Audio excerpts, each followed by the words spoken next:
नमस्कार, मैं रवीश कुमार। ओडिशा के बालासोर में हुई रेल दुर्घटनाओं से पूरा देश स्तब्ध है। 2 यात्री गाड़ियां और एक मालगाड़ी के दुर्घटनाग्रस्त होने के कारण 260 से अधिक लोगों की मौत हो गई है और घायलों की संख्या करीब 1000 बताई जा रही है। इनमें से कई गंभीर रूप से भी घायल हैं। कहा जा रहा है कि यह दुर्घटना भारत की रेल दुर्घटनाओं के इतिहास की भयंकर दुर्घटनाओं में से एक हो सकती है। हावड़ा से चेन्नई जाने वाली Shalimar Chennai Coromandel super fast express शानदार ट्रेन के रूप में मानी जाती है। यह वो ट्रेन है जिसने सही मायने में पूरब और उत्तर को दक्षिण से जोड़ा है।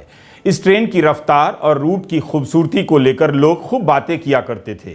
इसलिए यह दुर्घटना केवल उस वक्त सवार लोगों की जिंदगी के साथ नहीं हुई है, उन लोगों के साथ भी घट गई है जो इस ट्रेन के यात्री रहे हैं। उनकी कल्पनाओं में किसी खूबसूरत परी की तरह आबाद कोरोमंडल सुपरफास्ट को इस हाल में देखना उन सभी के होश उड़ गए होंगे जिन्होंने कभी इस सुपरफास्ट से सफर किया है। बालासोर में हुई दुर्घटना में एक और ट्रेन हादसे का शिकार हो गई।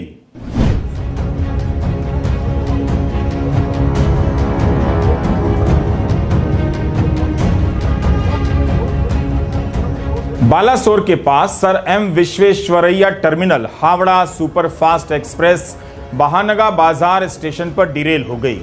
पटरी पर कोच बिखरे हुए हैं। बगल के ट्रैक पर शालीमार चेन्नई कोरोमंडल सुपरफास्ट एक्सप्रेस उल्टी दिशा से आ रही थी और इनसे टकरा गई।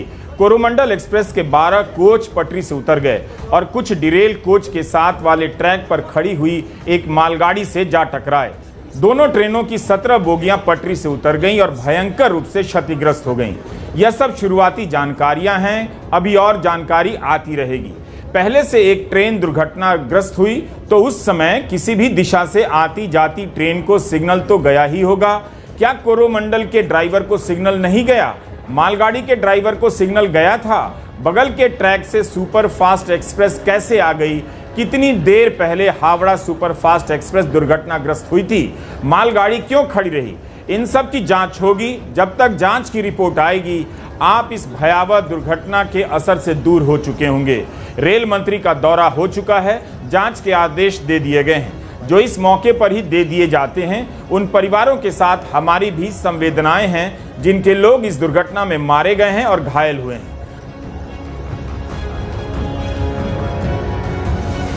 इस दुर्घटना की खबर आते ही कवच को लेकर सवाल उठने लगे और रेल मंत्री के इस संबंध में कई वीडियो वायरल किए जाने लगे जिसमें वे कवच के बारे में बता रहे हैं कि 2 ट्रेनें जब आमने सामने होंगी एक ही पटरी पर तो 400 मीटर पहले रुक जाएंगी। पूछा जा रहा है कि इस रूट पर कवच था या नहीं। जवाब आ गया है, इस रूट पर कवच नहीं था।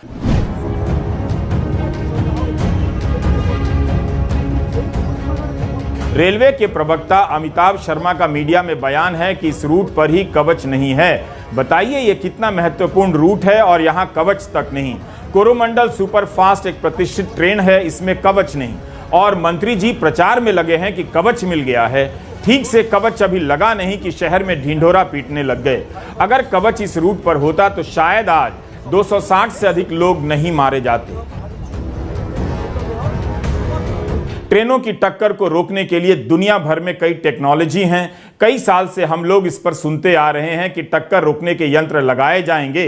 इनकी कोई सूचना नहीं होती है। अब बस कवच कवच होने लगा है। इस कवच का हाल आगे बढ़ने से हम पहले ही आपको बता देना चाहते हैं। 11 अक्टूबर 2022 की टाइम्स ऑफ इंडिया में इंडियन इंस्टीट्यूट ऑफ साइंस की तरफ से रेल टेक्नोलॉजी के सलाहकार ललित त्रिवेदी का बयान छपा है।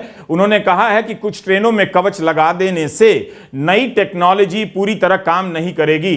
पूरे रेल नेटवर्क को इससे जोड़ना होगा। 15,000 लोकोमोटिव और सेल्फ प्रोपेल्ड ट्रेनें हैं, 70,000 किलोमीटर रेल रूट है, 7,000 रेलवे स्टेशन हैं और 15,000 लेवल क्रॉसिंग हैं। इन सबको कवच सिस्टम से जोड़ने में करीब 1 लाख करोड़ का खर्च आएगा। जिस रूट पर भारत के इतिहास की भीषण रेल दुर्घटना हुई है उस पर कवच नहीं है। क्यों नहीं है इसे समझना जरूरी है। 70,000 किलोमीटर के रेल नेटवर्क को कवच के तहत लाने में 1 लाख करोड़ का खर्चा बताया जाता है। क्या आप जानते हैं कि सरकार ने अभी तक इस पर कितना पैसा दिया है? 2022-23 में कवच के लिए मात्र 273 करोड़ का बजट प्रावधान था। उसके पहले के वित्त वर्ष में 133 करोड़ का ही, जबकि इस पर खर्च आना है 1 लाख करोड़ का। आप खर्च कर रहे हैं 500 करोड़ भी नहीं, और दिन रात प्रोपेगेंडा ऐसे कर रहे हैं जैसे कवच लागू हो गया है और रेल सुरक्षित हो गया। काम शुरू होते ही प्रचार ऐसे होता है जैसे काम खत्म हो चुका है।